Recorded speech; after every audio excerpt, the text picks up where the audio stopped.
ഈ ഒരു വീഡിയോ നിങ്ങൾ കാണുന്ന സമയം നിങ്ങളുടെ മനസ്സിലുള്ള ആ ഒരു വ്യക്തി നിങ്ങളെക്കുറിച്ച് എന്താണ് ചിന്തിക്കുന്നതെന്നുള്ളത് നമുക്ക് നോക്കാം.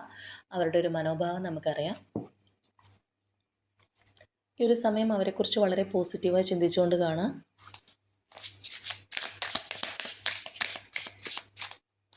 നമുക്ക് 3 കാർഡ്സ് സെലക്ട് ചെയ്യാം. Card number 1,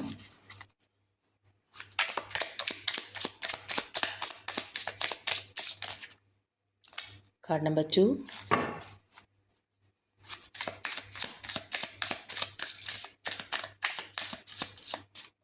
and finally card number 3.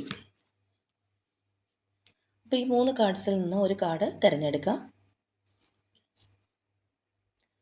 നമുക്ക് കാർഡ് നമ്പർ 1 എന്താണ് വന്നിരിക്കുന്നത് എന്നുള്ളത് നോക്കാം.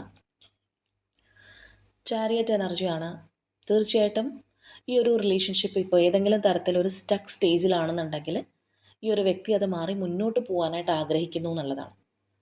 തടസ്സങ്ങളോ തേർഡ് പാർട്ടി സിറ്റുവേഷൻസോ അങ്ങനെയുള്ള എന്തെങ്കിലും കാരണങ്ങളൊക്കെ ഉണ്ടെന്നുണ്ടെങ്കിൽ അതെല്ലാം ഓവർകം ചെയ്ത് മുന്നോട്ട് പോകണം എന്നാഗ്രഹിക്കുന്ന ഒരു പേഴ്സണാണ്.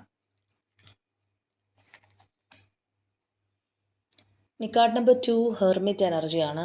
ഈ ഒരു പേഴ്സൺ കുറച്ച് വിഷമത്തോടെ ഇരിക്കുന്നൊരവസ്ഥയാണ്. ഈ പറഞ്ഞതുപോലെ തന്നെ നിങ്ങൾ തമ്മിൽ എന്തെങ്കിലും കലഹങ്ങളോ അല്ലെങ്കിൽ അഭിപ്രായ വ്യത്യാസങ്ങളോ ഒക്കെ ഉണ്ടെന്നുണ്ടെങ്കിൽ ഈ ഒരു പേഴ്സൺ ഒരു വിക്റ്റിമാണ് എന്നുള്ളൊരു ഫീലിങ്ങിലാണ് ഇപ്പോൾ മുന്നോട്ട് പോയിക്കൊണ്ടിരിക്കുന്നത്. വളരെ ഒറ്റപ്പെട്ടതുപോലെ തോന്നുന്നു. വളരെ അധികം ഐസൊലേറ്റ് ആയിട്ടിരിക്കുന്ന ഒരു പേഴ്സണാണ്. നിങ്ങളില്ലാത്തതിൻ്റെ ഒരു വിഷമം തീർച്ചയായിട്ടും ഈ ഒരു പേഴ്സൺ ഉണ്ട് എന്നുള്ളത് തന്നെ പറയാം.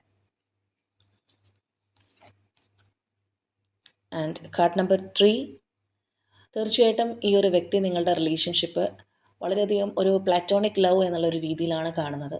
അവർക്ക് അത്രയും ഒരു സ്നേഹം നിങ്ങളോടുണ്ട്. സംതിങ് ഡിവൈൻ എന്നുള്ള ഒരു തരത്തിലാണ് ഈ ഒരു റിലേഷൻഷിപ്പിനെ അവർ നോക്കിക്കാണുന്നത്. വളരെ പോസിറ്റീവായിട്ടുള്ള ഒരു എനർജി തന്നെയാണ്.